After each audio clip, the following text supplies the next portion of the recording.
All right, what's going on, everybody? I'm James Catato. Alongside me, Brian Parsons, whose laptop, unfortunately, is in the middle of an unfortunate update. We've been stuck on 4% for about 20 minutes. I don't know what's going on. So I would say that we're going to keep you posted throughout the duration of the show to see how long it takes for Brian and his laptop to get up to 100%.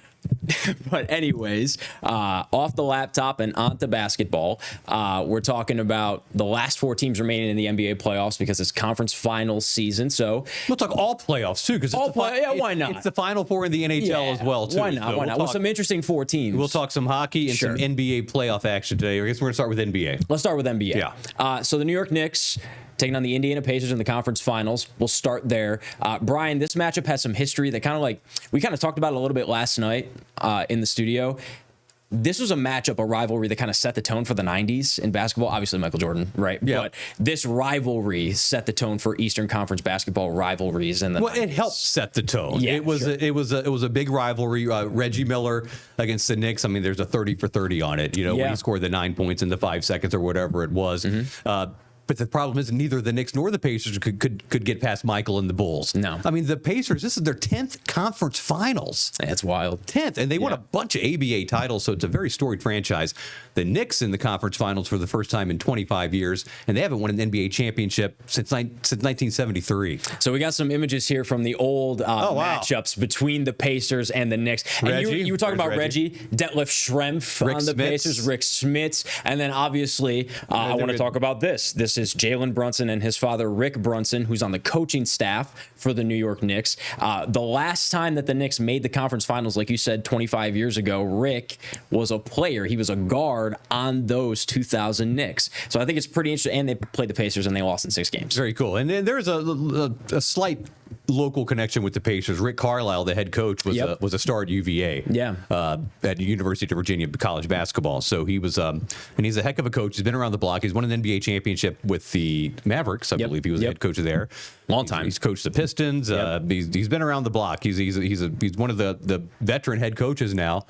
And then But the things he's done with the Pacers, man, back-to-back conference finals, and Tyrese Halliburton, man, everybody wanted the playoff riser. They wanted the dog this guy as being overrated, and he looks anything but overrated in this postseason. He's carried the Pacers, really. Well, here's the other thing too: is they're deep, right? I mean, you have a guy with legitimate championship pedigree in Pascal Siakam, who averaged 21 points this year. Yeah, he's won a championship with the Raptors, and he was one of the key pieces along with Kawhi Leonard. In his second year in the NBA, he can't. That's what that kind of put him on the map that year. A little bit. Well, that got him paid. You know, but you still have depth on that Pacers team. Miles Turner's a guy who's been on the trading block, it seems like, for years, but is another piece of that. They have a great big man rotation. Last year, they knocked out the Knicks in 7 games at the Garden. That was a very different Knicks team because Jalen Brunson was injured. They had a couple of injuries that they were battling. Tom Thibodeau, the head coach of the Knicks, known for pushing his guys throughout his entire coaching career to the limit, past the limit. So when they get to the playoffs, we saw it with the Chicago Bulls, the Minnesota Timberwolves,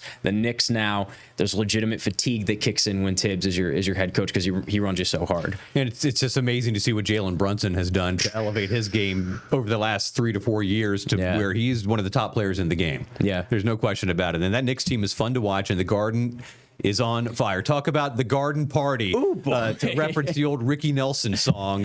It's an amazing, amazing atmosphere there with all the stars that have been waiting for this for so long. It's been so long since the Knicks been waiting. Oh, my God, man. All of them, everybody. And Tracy Morgan is there when he's not throwing up. It's been a very, very, very cool to watch the excitement in New York City. Did I ever tell you the story, just on a quick sidebar, about how I saw Tracy Morgan in a wheelchair getting pushed down the concourse of Norfolk International Airport with a massive boombox on his shoulder at 5:30 in the morning. So I was, for a little bit of context, I was going home for Christmas, and Tracy Morgan, it was actually Tracy Morgan, because it was me and like 10 other people that were at my gate. They were like, is that Tracy Morgan with a speaker getting pushed in a wheelchair? I don't know. It was weird. But yes, between that and the throw up and all the, it's a whole thing. Okay. Yeah. Alrighty then. So we're moving on from that. Yeah. So it's going to be a great series. I think game 1 is tomorrow night. Is the home court advantage is with the Knicks, I believe, correct? Yes. So the Garden Party, as they say, will be, the MSG will be rocking tomorrow night. Who would have imagined that at the beginning of the season, that the Knicks in the Eastern Conference Finals with the defending NBA champs and then the Cavaliers, who won 64 games. Yeah, well, they were the top seed in the East. Yeah.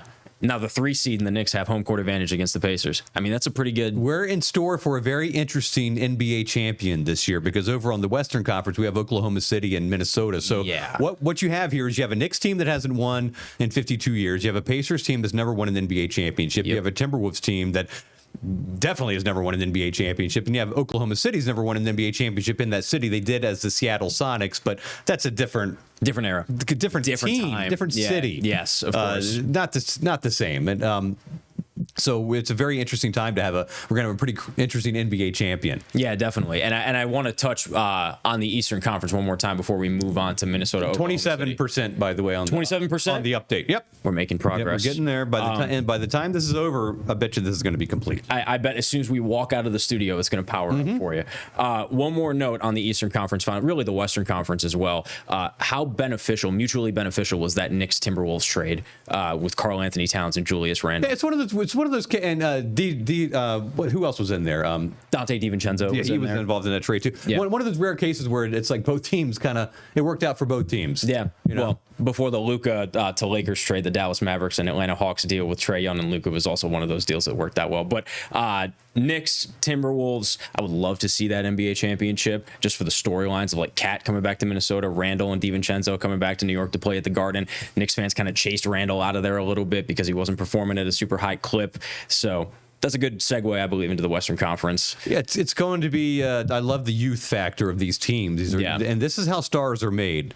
They're made in the playoffs. Yeah. So Anthony Edwards and Shai Gilgeous-Alexander and Chet Holmgren, all these players. This is when their legacies are made in the playoffs because a lot of people don't even really watch the regular season. Yeah. And if you do, how many really Minnesota Timberwolves games are you really going to watch? Or that you're available to watch. Exactly. That aren't going to get blacked out in your area. Yeah, or it's going to be the Lakers and the Warriors. It's always the same teams on TNT every week anyway. So it's or ESPN, wherever. Yeah. Maybe that'll change when NBC picks it up next year. Which I'm excited for. Yeah. Giant round ball rock, baby. But it's it's going to be an interesting case here to see these guys build their legacies, and put their names on the map and become household names. Because as great as Shai Gilgeous-Alexander is, he's not a household name. Not yet. He's a superstar on the court, but he's not a superstar to Joe Average walking down the street. If they were to see a picture of him, they might be like, I'm not sure. And he's probably going to win MVP this year too, which goes to show you, marketing your players is so important, especially in those smaller markets. You made a point that I wanted to jump off on that we kind of touched on last night a little bit too, with this being a young man's game, and guys like LeBron, who I think he's 41 now. I mean, going into his 22nd season, we know he's going to play next year.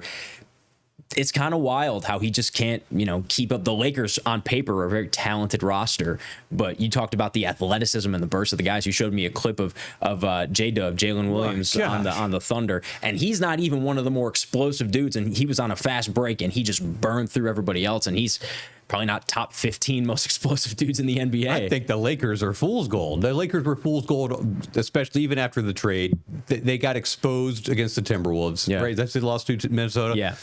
No height. They had no size. They lost in 5. They were fool's gold, man. Yeah. And you say, they were the whatever seed, the 3rd seed.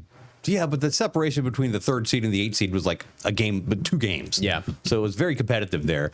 Yeah, I will say too, you talked about the marketability of those small market players. I'm certainly not calling Brooklyn or Dallas a small market by any stretch of the imagination, but I really appreciate the fact of how this season with the Lakers really put Dorian Finney-Smith on the map this year a little bit more in the eye of obviously Portsmouth and former Norcom. I really think he got put on the map in Dallas. I don't disagree with you, but I do really embrace and enjoy the fact that Lakers fans got to see him and see his value, because for a long stretch he led the team in plus minus.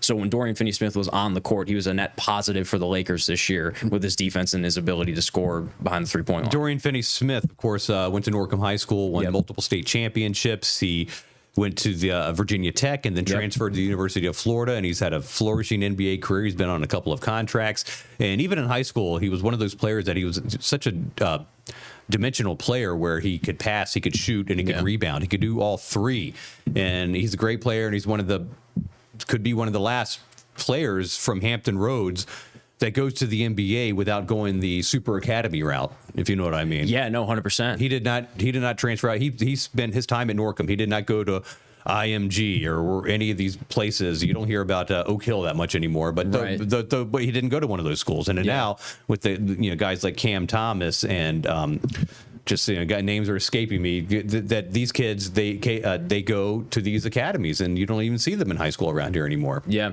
And academies that have just been created too, right? You talk about like the Overtime Elite Academy teams that, turned out both Amen and Asar Thompson, right, for the Rockets and the Pistons. I mean, those are two high-level names, but they're academy dudes. They didn't play in high school. And we've talked ad nauseum about the fact that this market, these cities, the 7 cities, used to be such a churn out for high school basketball talent in particular, right?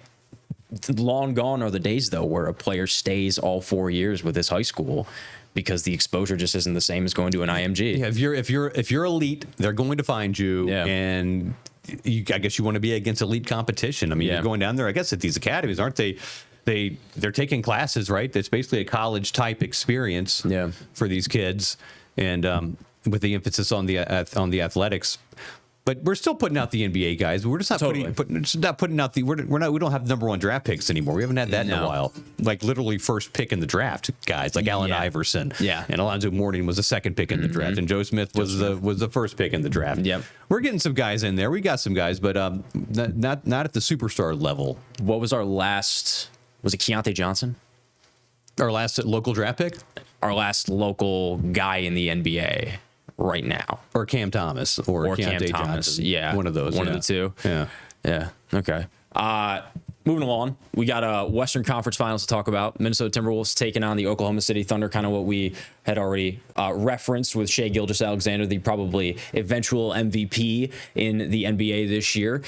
This is First of all, I saw a stat on social media this morning that I thought was just bonkers. It's the first time in 29 years that a Western Conference Finals hasn't seen the state of Texas or California. That is wild. Which is a wild stat. It was the last time was the 1996 Western Conference Finals, and it was the Utah Jazz taking on the Seattle Sonics.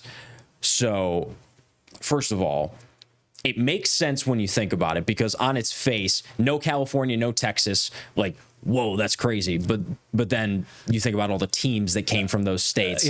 The Mavericks, the Spurs, the Rockets, and the Rockets all won championships. Yep. The Warriors and the Lakers won championships. So yeah. And I think the Clippers went into a Western Conference Finals there at one point too.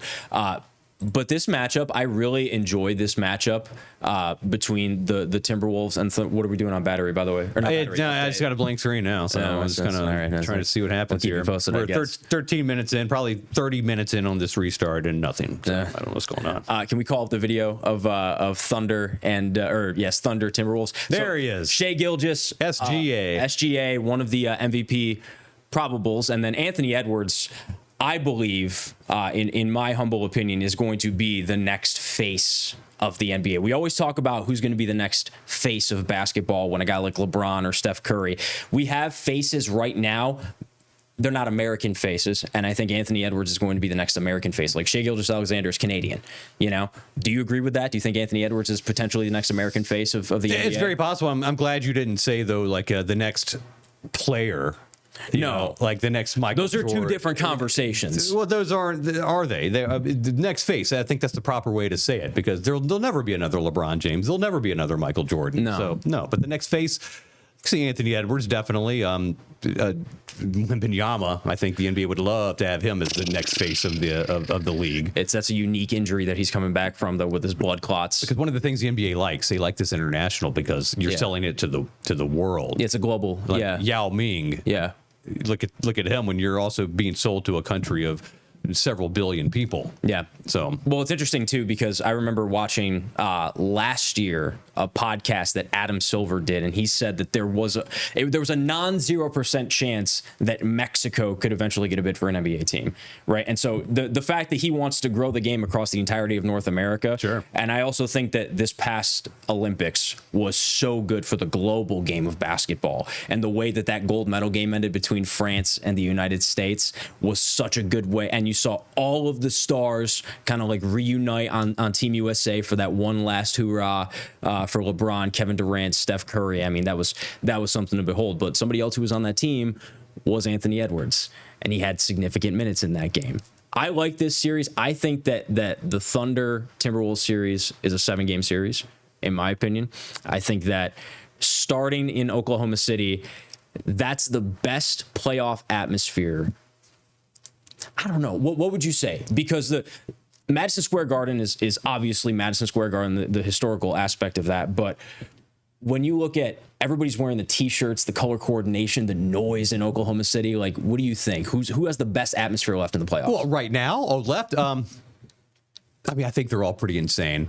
Yeah. I think when you get to this level, there's something about a playoff atmosphere when the stakes are on the line that everything is just juiced up to another level. I mean, I remember the Redskins' first playoff game at FedEx Field, and I'd been to a ton of regular season games there, and then that playoff game against the Detroit Lions in then it was the 1999 season, so the game was probably either in December of 99 or January of 2000.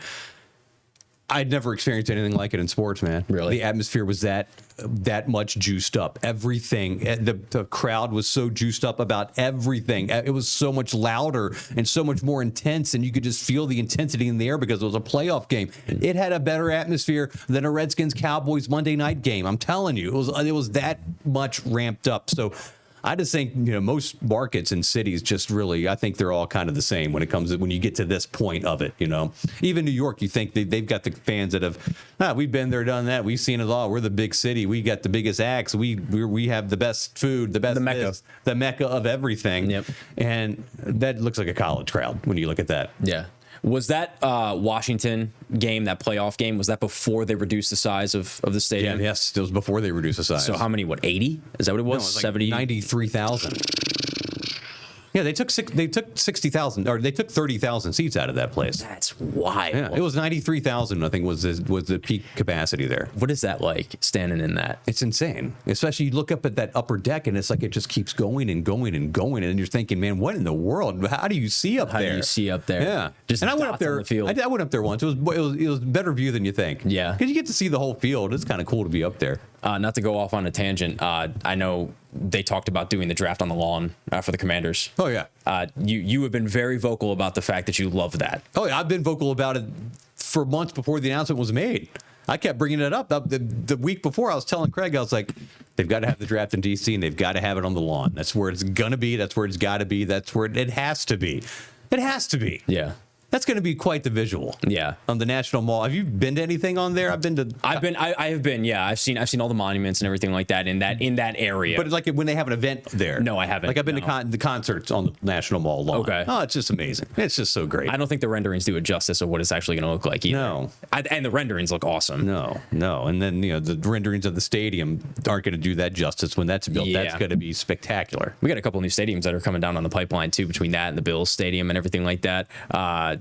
Yeah, you're an upstate New York guy, so that's probably a pretty cool deal for them to finally get a stadium. I'm not a Bills fan, but I will say I was at one of my last stories in Buffalo before I moved here was the groundbreaking of the new stadium. So with the shovels and the governor of New York and the Pagulas, which was the family of the ownership group of the Buffalo Bills, them breaking ground and then seeing how quickly they've come.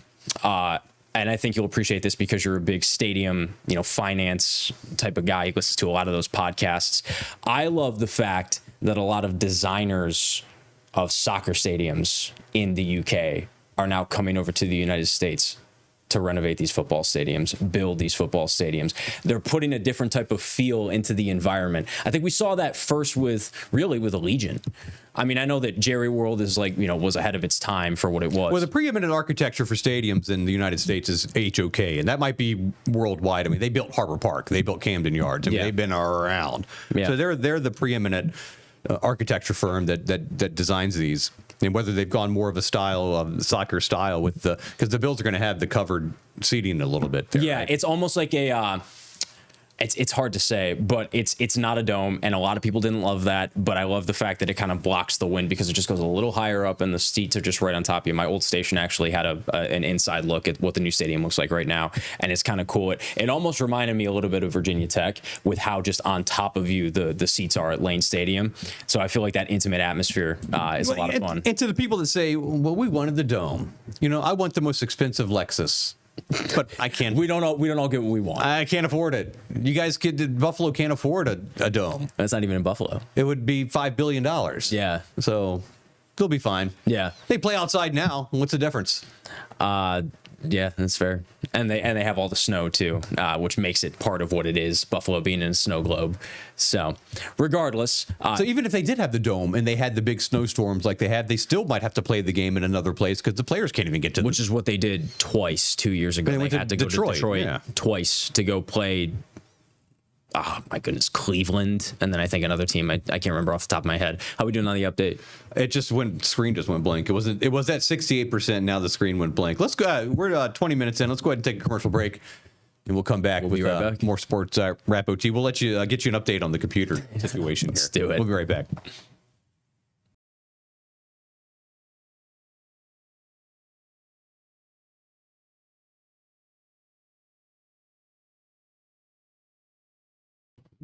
There we go. Welcome back to the Sportswrap OT. Once again, James Catato alongside me, Brian Parsons. We just talked NBA. We talked about NFL stadiums, amongst a couple other things. And now we're going to move on to the Stanley Cup playoffs. What a Stanley Cup playoffs it has been. You and I have talked a lot about the fact that there really isn't another playoffs in pro sports like the Stanley Cup playoffs. The Winnipeg-Dallas Game 7 was absolutely... Was that Game 7? With the overtime when they were down, they scored the 2 goals with a minute to go when Winnipeg had pulled its goalie. Yeah. And scored 2 goals, the tying goal with a second on the clock to force over. And then they end up winning it in double overtime. Oh, you're talking about Winnipeg St. Louis. I'm sorry, Winnipeg St. Louis. To get to Dallas. To get to Dallas, right. That was one of the most incredible games I've seen on television in quite some time. Ever. It was so good. To see the crowd in Winnipeg, a very knowledgeable fan base, and they've had hard times. I mean, they lost their team, and then they got another team back, and they were gonna. Then there was talk of the crowds were too low. Gary Bettman had to come in and talk about like the possibility of relocation. That was this year. Yeah, it was. And that's a scary thing. And this when the commissioner comes and basically says you need to start showing up. You're locked in. You better start showing up to the games. And they did. And they did. And the other thing too, the product on the ice matters. And the fact that Winnipeg won the President's Cup this year, I know that they're gone, they're eliminated, right? They're not one of the final 4 teams remaining. But the fact that Winnipeg, they deserve to have hockey. Canada deserves to have a Stanley Cup. They do, but it's been 32 years. A long time. The Montreal Canadiens. A long time. The Montreal Canadiens won, and I believe they beat the LA Gretzky and the Kings, and they rioted in Montreal. Wow. I don't know why. Big riot broke out. And then when Vancouver lost in the Stanley Cup final, they rioted when they lost. So in Canada, they riot if you win. There's a riot in the street if you win. There's a riot in the street if you lose. It just doesn't matter. There's Canadians. I don't know what it is. Usually they're calm, cool, and collected. It might be the Labatt's, it's very, or the too many Molsons, it's very strong beer, as they say. Buffalo's a big Labatt town too, so I can say, good Labatt. Start a riot, But with Toronto and Winnipeg both getting knocked out, we are now going to go another Stanley Cup playoffs without a Canadian champion. No, it's Edmonton. We have Edmonton. Yes. In the Western Conference Finals, the Edmonton Oilers and the Dallas Stars, and in the Eastern Conference, we have the hockey hotbeds of Raleigh, North Carolina, and Sunrise, Florida. With the Florida Panthers and the Carolina Hurricanes. But man, those Panthers, they play a different style of hockey. They play playoff hockey in the regular season is what they do. And with Matthew Tkachuk and Brad Marchand, who Marchand, the enemy, basically, that's come to Florida. What an unlikely move that was. I remember when that first popped. Wow. Coming from Boston to Florida. I know. And it wasn't even like one of those like Marchand had played for Boston for like a couple of, he was with the Bruins for a minute. He was a Bruin in their glory years. Yes. Like Marchand, I thought for the longest time Marchand was gonna end his career as a Bruin, go up in the rafters as a Bruin, like which he still probably will. Oh yeah. But like seeing that, him going to Florida from Boston, that blew my mind. But it's been such a benefit to the Panthers. It's been so good. And their elimination game over Toronto, what was the score of that one? 6-1? Yeah. My goodness. Domination in the playoffs, too. In the playoffs. And on the Carolina Hurricanes, right down the road there in Raleigh, what a success story they've been. They're back in the conference finals. They've been on a roll lately. Rod Brendamore's got that team humming, and local connection. Yep. There always is in the Stanley Cup playoffs. Even still to this point with the Admirals in their AHL days, the goaltender for the Carolina Hurricanes is Frederik Andersen, who was the goaltender for the Norfolk Admirals when they were in Anaheim Ducks affiliate. Nice. So I love seeing the South get some really good hockey. With between Florida and then Raleigh, I love seeing, like you said, the booming hockey capitals of the world. But they are again when you're in the playoffs, the atmospheres are crazy. Frederik Andersen actually came to the hallowed halls of Wavy TV 10, and I interviewed him on the set. He came in and interviewed him when he was probably 20 years old. I was going to ask, he was super young. Yeah, he was very fascinated with the Weather Center and all the stuff, all the cameras and everything. He thought it was really cool. 6'4", he's huge. I remember it was the Kings and the Ducks in the NHL playoffs, and the Admirals, as a Ducks affiliate, were in the AHL playoffs as well. And the Admirals had a goaltender by the name of John Gibson, who is now the Anaheim Ducks goaltender, one of the tops out there, and he was killing it for the Admirals. John Gibson, it was amazing. We're like, we're the 8th seed. But we just knocked off the 1 seed. We might be able to make a run here. That's hockey. That's playoff hockey. We really think we can make a run. Yeah. The LA Kings might have been the 8th seed too. And the Admirals beat the Manchester Monarchs, which were the Kings affiliate, as an 8 over a 1. And I'm at Red Dog, a bar on Collie Avenue. It's now a taco bar. And I'm watching the Kings against the Ducks in the playoffs. And Frederik Andersen is the goaltender for the Ducks, and something happens where he gets caught in the net and he's in so much pain he's almost writhing, and I'm like, oh no, Freddie's hurt. And then I said, oh no, that means John Gibson is going straight to Anaheim, straight to the top. And the Admirals now have no chance, basically. No. And of course, Gibson was starting the next game, and the Admirals lost in the second round. But that poses an interesting question, because obviously Norfolk had one of the hotter goaltenders in the Kelly Cup playoffs this year in Thomas Milic, and then they had 2 AHL goaltenders between Milic and Dominic DiVincentis. Could you see either of them not starting, but being on the NHL camp rosters for Winnipeg at the beginning of next season? Sure, in camp, absolutely. In camp. Yeah, for sure. Maybe earn a spot there on the, as a reserve, no question. Because, and I will say, I have to tip a cap, even though the Admirals lost in 6 games, both the goaltenders. Oh man, the guy for Trois-Rivières was amazing. They were standing on their heads. I was at games 3 and 4. You were at game 5. Yep. Right, and what a great atmosphere at Scope it was, especially on that Friday night when they had close to 7,000 people. And Osmondson, the kid from Chesapeake, scores the only goal of the game. Only goal of the game. And what a great story he has. Yeah. You did a story on him. Yeah, well, I was close to a year in at this point when I talked to Brandon for the first time and drove around with him when he had gotten picked up from the Huntsville Havoc in the SPHL and got the call. He originally went to Admirals camp and didn't make the roster in the initial training camp. And then I remember he got the call off of an injury. And I have talked to the play-by-play and the communications director of this, Weston DeWitt, a couple of times about how when Oz came into the system, he was meant to be a guy that was a fill gap guy. He was a 2-week plan potentially. And then he comes in, and the guys call him the heartbeat of the locker room now. He's a 4th-line center. He's a great face-off guy. He's an agitator. He's an agitator. But every team needs that, if you know anything about hockey. But and I will say, and the one thing to jump off that point, I remember talking to him before the Kelly Cup playoffs last year, and he said, we're the bad boys of the ECHL. Nobody likes us, and we don't care. A lot of that is generated by Oz. And I love that because he's not the biggest dude in the locker room. He's probably 5'9", maybe, but man, he zips around the ice. He's a heartbeat for that team. He's a local. Like you said, the people know who he is in the stands because he's a local guy. They can embrace him because we had the conversation, the old school Admirals, the AHL, and then the older ECHL Admirals. The Brophy Admirals. Everybody knew who those dudes were. Yeah. You talked about how, lines of people were waiting when they walked out of the arena after the game. What was that like?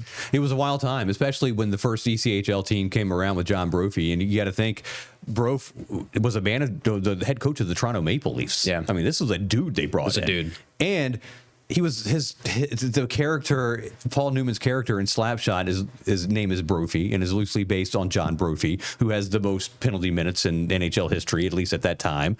I don't know if somebody broke that then. So he's just one of those old school tough guys. And there was just something about him that the fans gravitated to, that he just became just such a recognizable figure. And it didn't hurt that he would get in fights with referees. He'd get in fights with opposing players. They won the ECHL championship in Louisville. He got arrested. He got arrested once with attacking somebody with a hacksaw blade. I mean, it's just things like that. They sound crazy, but people like crazy. People want to see crazy. And there was, the lure of the Admirals lose a game, the old ECHL Admirals lose a game, and then Brophy makes the players run sprints after the game while the fans are still in the arena and things like that. So it was a magic time, and the fans embraced it.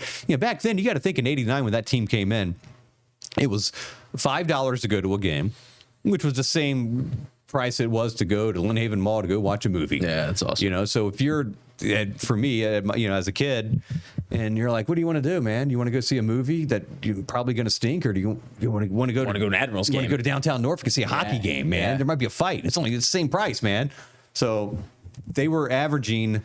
Their peak average attendance was 93 or 94. It was just about 8,000 per game. Yeah, it's amazing. Every Friday night game was sold out.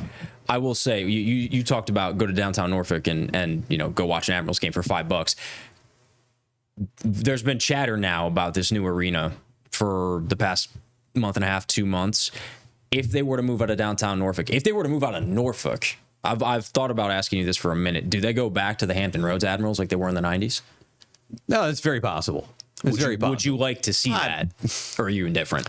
I'm indifferent. I mean, I am indifferent because there's a lot of history with that Hampton Roads Admirals name. I was a big fan of all of that. I went to a ton of those games, and when I started working here, was fortunate enough to be to cover the '98 Admirals that won the DCHL championship. Yeah, it used to be the Riley Cup. Now it's the Kelly Cup. Kelly Cup, yeah. And that was an amazing team. They were how many teams?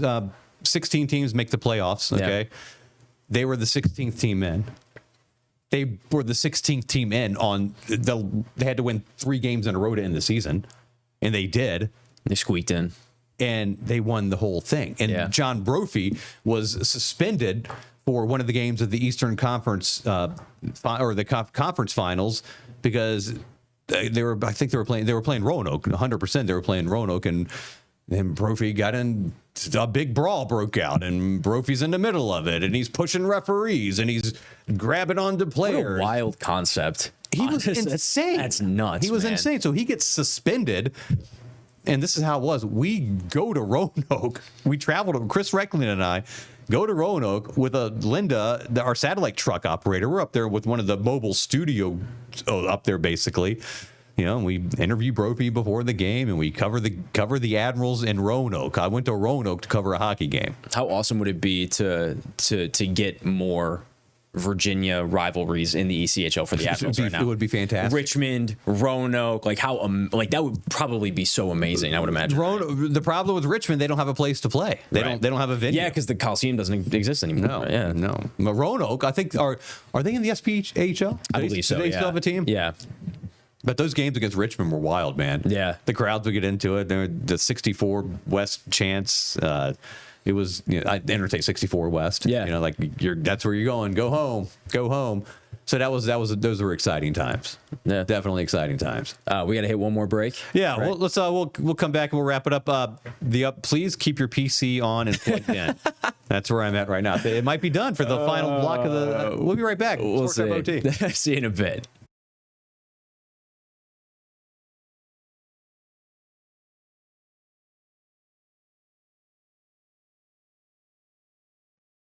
Welcome back. Sportswrap OT. James Catato joined alongside Brian Parsons. Brian, give us a laptop update. We have breaking news to report here from the Sportswrap OT digital studio. The laptop, after about an hour, the update is complete, and I'm looking at an actual website. Let's go. I can't believe it. Let's go. We got a clap in the back. Very exciting news here.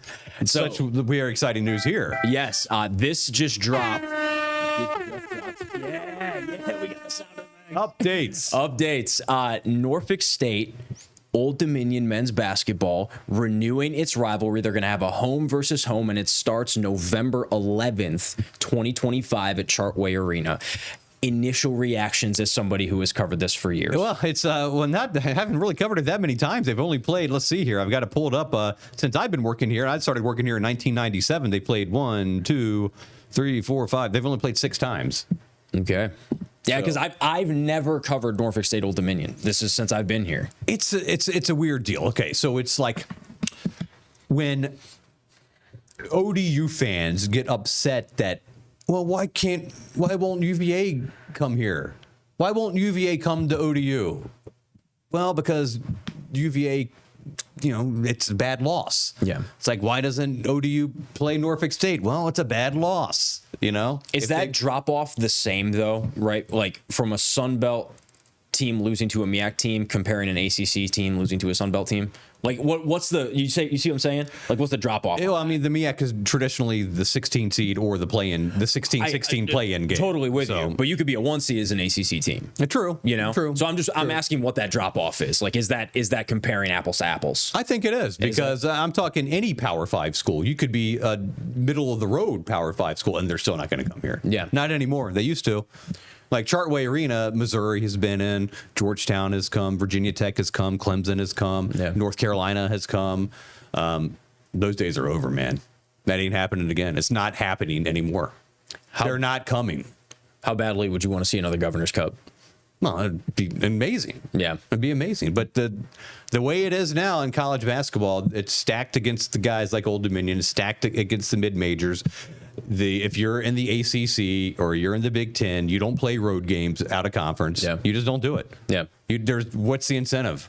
There isn't. Because if you win, it doesn't really help you, and if you lose, it really hurts you. And then you've got your conference schedule. It's like, okay, there's our tough road games. Right. So the odds are stacked against the little guy, and now more so than ever.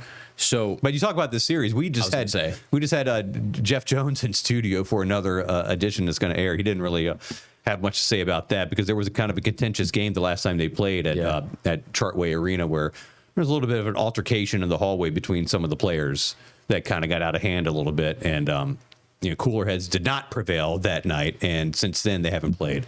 But now it's a new coach. Mike Jones is now the head coach at Old Dominion. Robert Jones is the head coach at Norfolk State. So we'll do a 2-year home series. So 1 game at Norfolk State, 1 game at Old Dominion.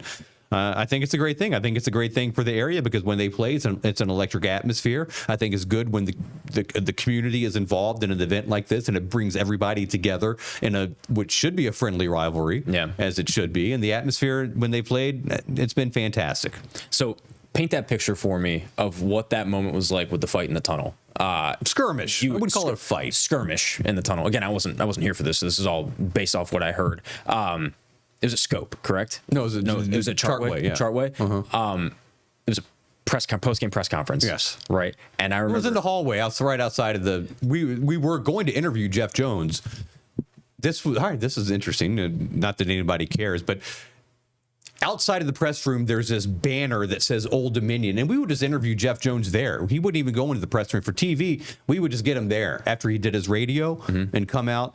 And this is in the hallway. There's a lot going on. So we're starting the interview with Coach Jeff Jones.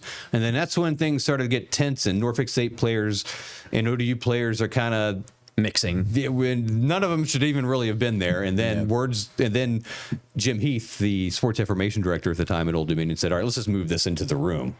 And we move it into the room and close the door. And then that's when you hear all sorts of heck going on outside. And then you just took your camera and I did. Went out. Yeah. And then Jeff went out there and he stormed out there. Was Robert out there? He was standing around out there. It was just a whole big thing. And then And then Jeff came back into the press conference and like just kind of with a red face, just kind of stood there for about 45 seconds collecting his thoughts before he could even talk. He was furious. So obviously different players from that time to now. Yeah, 100%. Do you expect? Is this the type of thing where you see sellout crowds at between both Chartway and Nichols? I do, and I expect a lot of smack talk because, with these guys it's personal. It's like the the Old Dominion guys, they may look down on the MEAC, so to speak. Yeah, sure. You're in the MEAC.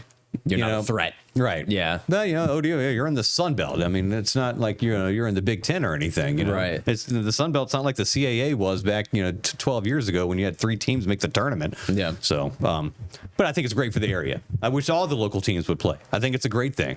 It's the way it should be. What would that be? That would be because right now ODU plays. Now it'd be ODU, Norfolk State, and Hampton all play each other. No, ODU, Norfolk State, and William & Mary, because ODU has played William & Mary the past 2 years. Yep. ODU, they haven't played Hampton in a while. I was going to say, when was the last time ODU has played Hampton? Man, I can't even remember. It's been 90s, Hampton's. Oh, really? So like pre-Hampton's MEAC run those days? Oh, yeah. Yeah? Yeah. Okay. Yeah. What was the one drink? Okay, here's a good question. Take any of the 4 teams in any of their eras and match them up. What would it be?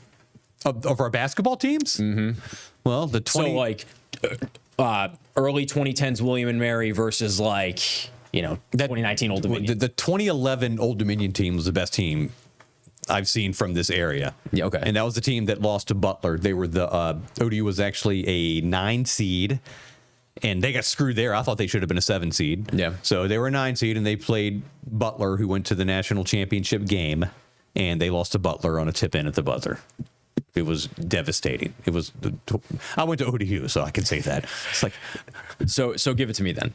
Any era of the 4 local Division I teams, if you could match them up. The Tony Shaver, William & Mary team that had that beat Maryland and Wake Forest in the same season and lost in the CAA championship game. That was up there. At the Richmond Coliseum, right? Yep. Yep. What about Norfolk State? What's the best Norfolk State team? Would that be Kylo Quinn? I guess you have to go with the team that actually won a game in the NCAA. It was not a 16 seed; they were a 15 seed. Right. So that would be what is that? The 13? Yeah, 12-13. 12-13 NSU. There are, it's funny. They're all kind of around that same era. They're all kind of around the same era. Yeah. It's wild. Yeah, because Hampton's stretch was like, what, 09 to 14? I wonder why that is. Because things have changed. That's pre-portal, as we know it. How many local guys were on those teams? Probably more than there are right now, right? Well, I don't remember Norfolk State having many. William & Mary rarely has local guys. And Hampton may have 1 or 2, but ODU had Frank Cassell was from Indian River High School in Chesapeake. Darius James, the point guard, was from Tallwood High School in Virginia Beach. Ben Finney went to Norcom High School. Dorian Finney-Smith's brother, by the way. Yep. So yeah, they ODU actually had a bunch of local guys. Yeah. Huh. Pretty cool to see them stay in the area. Frank, and the thing is, you got to look at that team. They had Kent Bazemore was on that team. Mm-hmm. Yep. Kent Bazemore redshirted. That's wild. Frank Cassell redshirted. Yeah. First of all, none of these guys would redshirt anymore. Those days are gone. No, you're transferring. Or you're not even going there in the first place. Yeah, I'm not coming. I'm not coming here. Yeah. There's 0% chance Old Dominion would have been able to keep Kent Bazemore. Yeah. In this modern era, especially with how you're getting paid as an athlete. 0%. He was a national defensive player of the year. Yeah, right. Yeah. 0% chance. Huh. So, I guess, I hate to be the good old days guy, but I appreciate the good old days part of it though, because this is like we're probably not going to get this anymore. Now they're squeezing out they're trying to squeeze out the middle of the road teams in the power conferences. Yeah, exactly. Let alone somebody like Old Dominion. Old Dominion. Yeah. Not in the conversation. Yeah. Well, that's why, you're not even going to see somebody who's, how much time do we got? You have a few minutes? I think about 3-4 minutes. 3-4 minutes? Yeah. You make a great point. Take the best mid-major teams in the country right now. Drake. Great example. Drake, McNeese State this year. VCU. You think, another good example. Do you think that VCU or McNeese or Drake in the regular season are ever going to get like even a Virginia Tech a Wake Forest. Just look at like the ACC, for example. You think they're going to get those teams that are in the middle of the table of the ACC that may need to win their conference tournament to make the big dance? Your crack at these are these neutral site pre-season tournaments. You're talking like the Maui Image and Cancun and those things like that. And that's where your opportunity to get one over these big guys. Again, like I'm thinking back, the Chartway Arena, affectionately known as the TED. I mean, you've got to think North Carolina, Virginia Tech multiple times, Clemson, Xavier, Georgetown, Missouri. Again, that's not going to happen again. It's just not. They're not going to do it. Well, they're not coming here. Wasn't there an NBA game? We're going to be stuck with Gardner Webb coming in. Wasn't there? No disrespect to Gardner Webb. Why do I always pick on Gardner Webb? No disrespect to Gardner Webb. It isn't. No, but they're my go-to school to dog. I don't know why. Sorry to all those listening from Gardner Webb. Oh man, I apologize. Didn't Chartway also have an NBA game? Not a regular season game, but they had a Iverson against it was the Sixers against the New Orleans Hornets. It was awesome. Yeah, that's nuts. Baron Davis was on the Hornets team. I remember watching that archived footage back. I mean, that was like, I didn't even believe it was Chartway at first. No, that was really cool. Yeah. Iverson didn't start the game. It was weird. Huh. The hometown kid. I don't know why. I guess the grand entrance during the game. Yeah. But it was really cool. Yeah, it was a lot of fun. Nice. They need to have those again. Have one of those again. How much would you think that would take to get that back here? Oh, we used to have NBA exhibition games all the time. Michael Jordan played Hakeem Olajuwon. Rockets against the Bulls at the Hampton Coliseum one year. I think that the overarching... Iverson played one at Scope too against I forget who it was against, but I think the overarching theme of this episode is just it's a different time. It's like you're gonna go play your preseason games in Climate Pledge Arena in Seattle. You're gonna go play them in Mexico City. You're gonna go play them in Japan. Yeah. Different time. Different time. Yeah. And on that note. Well, that's going to do it for Sportswrap OT. The Norfolk State Old Dominion is so great that local teams are playing again. They've met. Let's see. I've got to pull it. The computer finally did update. Let's go. So they haven't met since 2022. Old Dominion. They've met 21 times. Old Dominion leads the series 15 wins to 6. Yeah. Norfolk State got a win in 1999. That's their last one. Yep. They say it's at this Wikipedia says it was the Fieldhouse. I don't remember it being at the Fieldhouse. The Fieldhouse being ODU's old. Well, that was like their kind of that's where the women played. Yeah. Lady Monarchs played at the Fieldhouse, and the men would play 1 or 2 games a year there. Yeah. If there was like an Admirals conflict or something, or they usually play like a game at the end of the year at the Fieldhouse.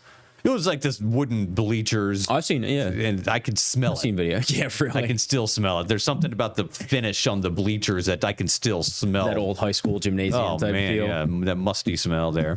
And on that musty smell, we're gonna get out of here for the Sportswrap OT. Musty smells, Labatt Blues, and Ragers and stadiums and all of that. And computer updates. For Brian Parsons, I am James Cantado with Sportswrap OT. We will see you guys on the next one. Peace out.